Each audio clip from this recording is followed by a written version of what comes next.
La siguiente presentación tiene como tema desafíos de los sistemas de riesgos del trabajo en América Latina. Lo va a abordar Mara Bettiol, quien es presidente de la Unión de Aseguradoras de Riesgos del Trabajo en Argentina. Bueno, Mara Bettiol ya es tradicional con nosotros, porque en todos los eventos que hacemos cada 2 años analizamos la actualidad del seguro de riesgo del trabajo. Y bueno, siempre tenemos novedades y siempre enfrentando este problema, dice la justicia, ante otra oportunidad. Es decir, esperemos que nos den una oportunidad a la justicia, porque el tema pasa fundamentalmente por los problemas de la litigiosidad. Hemos tenido algunas novedades este último año complicadas. Sé que en la UART están trabajando a todo trapo y que algunas de las medidas que se han tomado en las últimas leyes pueden ayudar a algo. No sé en qué medida, eso lo podés decir vos. Pero bueno, es un tema que tenemos que enfrentar y yo creo que es uno de los grandes problemas del seguro argentino. Bueno, muy bien, gracias Pedro por la invitación, gracias a todos ustedes también por interesarse en el tema. Voy a tratar de hacerlo muy rápido, sintético. Hay como una primera parte de la presentación que son los datos duros del sistema, es decir, cómo está hoy el sistema. Y después algunas novedades positivas que trajo este 2026. Y el título de la presentación es un llamamiento que refleja un llamamiento, nuevo llamamiento a la justicia que está frente a otra, nuevamente, oportunidad de cumplir con el rol que le asigna la ley. Es decir, acá no pedimos un texto nuevo, una ley nueva, nada nuevo, simplemente que la justicia cumpla con su rol. Estos 4 hechos grafican lo que es hoy el sistema de riesgos del trabajo, que es un sistema que está en funcionamiento, cada vez más hackeado por la litigiosidad, lo cual no solo lo sobrecarga económicamente, sino también administrativamente por los volúmenes que implica la litigiosidad. La solución está en el Poder Judicial y tenemos algunos datos positivos. ¿Qué dicen los datos? Acá tratamos de sintetizar la famosa paradoja que es: los siniestros sistemáticamente bajan y la litigiosidad, vida propia, aunque sistemáticamente sube. Más allá de que uno mejore en servicios, se incrementen las prestaciones, mejore la oportunidad, se dé seguridad jurídica, se haya fortalecido todo el procedimiento administrativo conforme lo pidió la Corte. Y tenemos esto, es decir, una baja en fallecimientos de cerca del 80%, una baja en la siniestralidad, en los siniestros reales del 54% y un aumento sistemático desde la litigiosidad, desde la última reforma también. ¿Qué implica que haya bajado el índice de 79%? Haber evitado 20.000 fallecimientos en el ámbito laboral. Son 20.000 fallecimientos y 5 millones de siniestros evitados gracias a la prevención, ¿no? Este es un dato muy relevante que habla de la eficacia del sistema con datos muy concretos y objetivos. El lado B pasa por la litigiosidad. Acá hicimos una comparación con Chile y España. Es decir, el año pasado ingresaron al sistema 134.000 juicios. Si hubiéramos tenido la tasa de litigiosidad que tiene España, hubiéramos tenido 8.000 juicios. Y si hubiéramos tenido la tasa de litigiosidad que tiene Chile, hubiéramos tenido 5.600 juicios, es decir, menos de 6.000. Es decir, no es ni el doble, ni el triple, ni el cuádruple, son 23 veces la tasa de Chile, la cantidad de casos, y 16 veces la de España. Mejores prestaciones en Argentina, mayores prestaciones, se cubren todas las incapacidades mayores que 0, y a una tasa de siniestralidad parecida, con diferencias propias de actividades que tienen, digamos, cada país tiene su curva de producción distinta, ¿no? También lo que hemos hecho, esto lo hizo el IERAL, es un informe muy importante de la Fundación Mediterránea que hizo un relevamiento de los principales casos, porque no son accidentes graves los que generan la litigiosidad. 88% de los juicios ingresados parten de un dictamen oficial administrativo que dijo 0, es decir, no es una RT que dice 0, es un dictamen de una comisión médica dependiente de la Superintendencia de Riesgos del Trabajo que dijo 0 o que no corresponde ser una enfermedad indemnizable. Segundo aspecto es que en la justicia el desvío son 14 puntos en promedio adicionales. Y por otro lado, que las dolencias son este tipo de cosas que tradicionalmente, para lo que ya tenemos muchos años en esto, se asociaron a la industria del juicio. Es decir, son las lumbalgias, las psicológicas, depende de la jurisdicción. En Cava hay mucha cuestión psicológica, en Córdoba más lumbalgias, pero son dolores de ese tipo. El desempleo contribuye. Sí. El desempleo contribuye. Sí, creo que forma parte, te diría, de casi un seguro por desempleo. Es decir, nadie se va sin hacer una demanda por riesgos del trabajo. El otro gran aspecto, ligado también a la litigiosidad, sobre el cual se apalanca la litigiosidad, hoy el orden macroeconómico hace que esto sea un tema no tan relevante para los últimos tiempos, pero tenemos casos de mucha historia o de más largos. Entonces, todas esas deformidades en materia de evaluación judicial de la incapacidad se agravan con los intereses y actualizaciones. En este mapa mostramos en síntesis las provincias en verde, ahí hay alineamiento en criterios de los tribunales inferiores, las cortes provinciales y la Corte Nacional. Después tenemos, no sé, por ejemplo, ahora es una buena noticia en materia de provincia de Buenos Aires, vamos a hablar después de eso. Tenemos en naranja, ahí hay alineamiento de la Corte Provincial con la Corte Nacional, pero los inferiores no aplican lo que dice su Corte Provincial. Es decir, este es el mapa que grafica lo que es la justicia, falta de criterios, y ante la falta de criterios o la proliferación de criterios, automáticamente más litigiosidad, porque ¿por qué no voy a plantearlo? Si lo máximo que pueden decir es no, y no pasa casi nunca. Entonces, esta cuestión de multiplicidad de criterios hace que la litigiosidad siga creciendo. En términos de costo, sintéticamente, hablamos de 7 millones de salarios mínimos, lo que implica anualmente. Hoy la alícuota está en 3 puntos de la nómina salarial en promedio.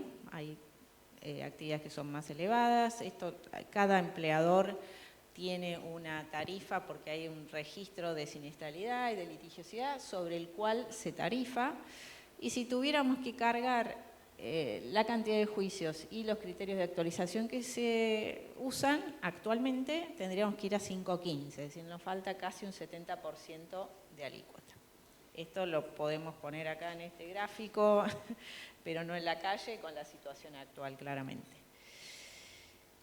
Bien, ¿por qué importan las provincias y hacemos este análisis provincial? Porque, bueno, el tema laboral, cada provincia tiene su propia competencia. Esto nos llevó a que tuviéramos que aprobar no solo la ley en el Congreso Nacional en 2017, sino 18 provincias adhirieron a esto. Ahí mostramos, por ejemplo, el indicador de la cantidad de juicios sobre cápitas para las 5 provincias en el caso de la industria, es decir, misma actividad. No hay tanta diferencia de provincias en cuanto a la actividad y vemos Santa Fe como lidera. Es decir, no hay una justificación técnica real que obedece al desarrollo de la actividad productiva que justifique este tipo de cuestiones. Vamos al mensaje positivo. ¿Faltan algunas todavía que adhieran? Muy poquititas en materia de... que no son representativas. Sí, o sea, no sé, es Catamarca, Tucumán, Santa Cruz. Este tema de los diversos criterios que existen judicialmente, ¿puede ser modificado? ¿Se puede trabajar sobre eso? Y estamos en eso. La verdad que tuvimos avances importantes porque, a ver, en ese mapa, ¿qué mostramos nosotros? Por un lado, la Corte Nacional con una multiplicidad de fallos favorables al sistema enormes. Y por otro lado, 14 cortes provinciales, o sea, ya no solo las 18 adhesiones, 14 cortes provinciales avalaron el sistema, pero están los tribunales inferiores. Digo, esto muestra la gravedad de estar operando en un país como el nuestro, con la justicia laboral ¿Qué luces tenemos en el horizonte? Bien, elegimos creer, ahora que estamos en época mundialística. A ver, la primera es la modernización laboral. Este es un punto no menor porque es un sistema muy demandado, muy valorado por la sociedad productiva. Es decir, ya escapa a lo que es el ombligo asegurador, sobre el cual nosotros obviamente siempre hablamos, pero es necesario para, como pasa en cualquier país del mundo, es decir, necesitan las empresas, lo necesitan los trabajadores, un esquema asegurador que haga que lo que está previsto en la norma se cumpla en tiempo y forma, de certeza, de certidumbre, en época que necesitamos generar empleo y empleo de calidad. Entonces, formó parte de la ley de modernización laboral. Yo destaqué 4 aspectos acá que revalidan todo el procedimiento administrativo, que implica, vuelven a decir la necesidad de crear los cuerpos médicos forenses, que los honorarios de los peritos tienen que estar desatados del resultado, o sea, no proporcionales al resultado del juicio, un tema clave. Otra cosa que parece una locura, que es el acatamiento de los jueces laborales a los fallos de la Corte Nacional. Quienes no cumplan se ven expuestos a una denuncia en el Consejo de la Magistratura. Y después el hecho de ordenar el desarrollo de la justicia laboral en Cava, porque hoy por hoy había una ley, había un fallo de corte, bueno, acá se prevé en la norma esa transferencia con los recursos y un anexo, que es un acuerdo de parte, y ya entró también en la legislatura de Cava eso. Entonces, todas estas cuestiones vuelven a fortalecer y a poner en relieve la necesidad de que este sistema funcione como debiera funcionar. Provincia de Buenos Aires nos dio una muy positiva noticia en materia de Corte Nacional. Obtuvimos un fallo de tasa activa sin capitalizar, es decir, esto saca la indexación que había, nos aleja de la indexación.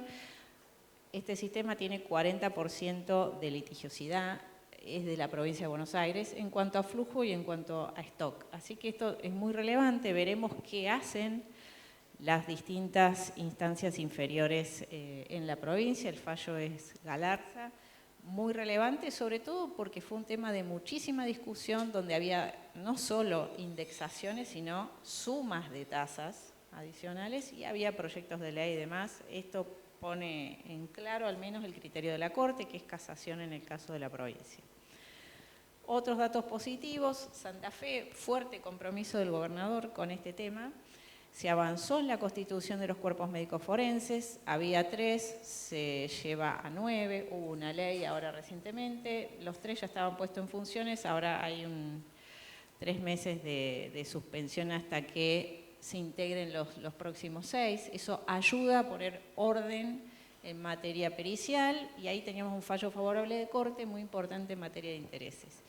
En Mendoza fue una de las primeras provincias que empezó con lo del cuerpo médico forense, pero abarcaba el 3% de los casos. Ese 3% iba hacia abajo, yo diría en el 90% de los casos bajaba 2/3 la incapacidad, o sea, el propio Poder Judicial se autocorregía. Pero como eran tan pocos los casos, no terminaba siendo eficaz. Se anunció que van a poner más peritos para ordenar. Porque esto también, no hace falta un ejército de peritos. Si los peritos empiezan a coincidir con la Comisión Médica Oficial en sede administrativa, se autorregula la cantidad de casos. Ahora, si sistemáticamente en sede judicial son adicionales, cada vez va a haber más juicio y cada vez se van a necesitar más peritos. En Cava, bueno, el tema del traspaso del fuero, y en Córdoba, que es la provincia que disminuyó el año pasado un 20% la cantidad de juicios, este año viene disminuyendo un 11%. El motivo es básicamente 2 procesos penales muy importantes en enero y en julio, que fueron presos abogados y peritos. No es la forma de resolverlo, la ley lo tiene, claramente es constituir el cuerpo médico forense como corresponde, y digamos que independientemente de quién sea que haga la evaluación, tenga el mismo criterio, la misma vara. Esta ley tiene todos estos instrumentos, incluso el baremo mismo, la superintendencia, por medio del comité consultivo, que es tripartito, se trabajó durante 2 o 3 años, avanzó en achicar los márgenes de discrecionalidad, también hay inteligencia artificial en esto, es decir, los instrumentos están, lo que es necesario es esa decisión política por parte del Poder Judicial. Y en Córdoba también otra cosa importante es que en materia de intereses también tiene tasas simples no capitalizadas. A modo de síntesis, entonces, tenemos datos que muestran la eficacia del sistema, también que muestran ese otro lado B, que es el crecimiento de la judicialidad. Hay determinadas luces o novedades que han ocurrido en 2026 que han sido muy importantes y centré en el análisis en estas 5 jurisdicciones porque concentran el 86% de los juicios. 86% de los juicios en estas 5 jurisdicciones. Vienen a tambor batiente, Chubut, Entre Ríos, que también son jurisdicciones que se han complicado, pero bueno, en números 86% son estas 5. Y lo planteamos como una oportunidad ante la justicia tan cuestionada en los distintos fueros. Yo diría que el laboral es uno de los peores, en el sentido de que es el que atenta contra la generación de empleo registrado y de calidad. Bueno, muchas gracias. Bueno. ¿Alguna pregunta? Sí, las que quieras. Algunas preguntas también pueden ser del auditorio. Perdón, algunas preguntas que pueden ser también del auditorio. Pero yo tengo 2 o 3. Dale. Porque evidentemente este tema que afecta al mercado asegurador en gran medida, Sí. ya hemos tenido un caso de una compañía que ha dejado de operar, y que, bueno, que se transfieren. Hay un fondo de garantía De reserva. que cubre justamente los siniestros en danza, las coberturas en danza, pero el resto de la cartera se distribuye en el mercado. O sea que consecuencias para las empresas no existen, ¿no? Prácticamente. Pero también sí consecuencias para el mercado asegurador porque el fondo de garantía lo constituye el mercado asegurador. ¿Está bien? Sí, es un fondo de reserva que se financia con el 1,5% de las primas. La arquitectura del sistema de riesgos del trabajo, a diferencia del que había antes, establece justamente eso, es decir, que el empleador contrata un seguro, no se evalúan hechos y pruebas, ese era el objetivo, todo lo que ocurra en el ámbito laboral sin perjuicio de lo que sea la culpa, o sea, un sistema de no fault, digamos, para el empleador y, o sea, lo libera de toda esta cuestión. La RT se hace cargo y en el caso de liquidación actúa un fondo de reserva, que es lo que está actuando hoy en el caso de Galeno, que es la compañía que está liquidada. Sí. En la medida que se producen siniestros, ese fondo se va agotando o consumiendo. Se va consumiendo. Cuando se consume el fondo hay que reponerlo. Y, a ver, yo soy economista, no soy abogada, pero, digamos, me parecería una mala señal en el sentido de que, a ver, es un fondo que se financia con el 1,5% de las primas, que está destinado a cubrir toda la parte de siniestros de una compañía. Hasta ahora alcanza. Hasta ahora alcanza, funciona, pasó, ya cayeron antes otras compañías más chicas, o sea, no del tamaño de Galeno. Y tiene el mismo problema que tienen las ARTs, que es la justicia interpreta otra cosa de lo que es siniestro. Claro. Y es eso lo que hay que corregir, más que el financiamiento del fondo. Porque el fondo está para funcionar en casos excepcionales, no como una regla para atacar un problema estructural, porque si no sería infinito el financiamiento. ¿Qué pasa? Supongamos que se financiara eternamente. Bueno, sistemáticamente todo el resto tendría que pagar otra alícuota y no es sano. Lo que hay que hacer, y es en lo que trabajamos en Guard, es en resolver el tema en la fuente. Es decir, acá hay una litigiosidad exacerbada si se la mira con la historia, exacerbada si se la mira con la prestación, exacerbada si la mira con la prevención, exacerbada cuando se la mira con el mundo, exacerbada e injustificada desde todo punto de vista, con un claro incumplimiento por parte de la justicia. No está cumpliendo con una ley vigente desde 2017. Bueno, pero ¿cómo vemos en el tiempo estas oportunidades, digamos, de mejora, ¿no? Bien, a ver, yo creo que son luces positivas. Lamentablemente la justicia tiene unos tiempos distintos que todo el resto de los mortales, que es lo que necesitamos, que es lo que necesita la estructura productiva. Que esto va más allá del ente de gestión, que son las RTs, más allá de quién esté a cargo de gestionar este sistema. Lo relevante es que un empleador acá o en cualquier parte del mundo necesita certeza y un trabajador ante un accidente, bueno, primero necesita la prevención, lugar de trabajo más seguro, y si se produjera un accidente lo que necesita es en tiempo y forma la cobertura, la canasta de servicios acorde a esa necesidad, que este sistema lo tiene. Es una prestación dineraria de salarios, de indemnizaciones que se pagan 15 días, exacto, letra grande en materia aseguradora, prestación en especie de por vida si es necesario. Es eso lo que sistemáticamente, estamos cumpliendo 30 años como sistema del 1 de julio de vigencia, y lo que se ha demostrado es que hubo muchas reformas muy impulsadas por la estructura productiva, es decir, por las empresas, por los trabajadores, o sea, va más allá de nuestra vocación, de que obviamente está claro de arreglar este tema, porque es necesario para ese desarrollo. Sí. Hay un tema última cosa que me parece importante cuando uno dice, bueno, hay un dato clave que es ¿por qué no está la cobertura de los trabajadores independientes más allá de que los 3 candidatos a presidentes en 2023 lo promovieron, que es la cobertura de los trabajadores independientes, motoqueros o lo que fuera? No podemos avanzar, o sea, ese universo necesita la cobertura, el gobierno quiere dar esa cobertura, nosotros queremos dar esa cobertura. Si vemos trabajadores independientes en blanco, son 2,5 millones. Estamos hablando que es un 25% del actual mercado, o sea, muy apetecible para todos. ¿Por qué no podemos avanzar en esa cobertura? Porque no hay manera de estimar la litigiosidad. Si tuviéramos que ponerle un precio a eso, es algo que no es pagable. Entonces digo, ahí hay una muestra muy concreta de cómo las decisiones judiciales afectan la generación de empleo, el empleo de calidad. Además de todas estas cuestiones que hemos mostrado hoy acá. Bueno, la tarea es ardua. Ardua. Ardua, pero bueno, hay que seguir adelante.